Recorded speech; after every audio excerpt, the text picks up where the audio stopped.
Model గాను నటిగాను గుర్తింపు పొందిన పూనం కౌర్ ఓ ఇంటర్వ్యూలో పవన్ గురించి మీ అభిప్రాయం ఏంటి అని అడిగితే పవన్ కళ్యాణ్ ముక్కుసూటి మనిషి అని, నిజం మాట్లాడే మనిషి అని, నువ్వు ఎవరిని చేసుకుంటావు అని అడిగితే మాత్రం పవన్ కళ్యాణ్ అని చెప్తా అంటోంది.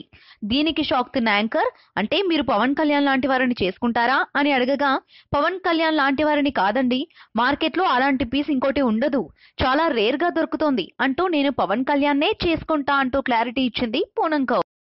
ఈ వీడియోపై మీ విలువైన కామెంట్స్ ని మాతో షేర్ చేసుకోండి. అండ్ ఇంకో విషయం, సబ్స్క్రైబ్ చేయడం మర్చిపోకండి.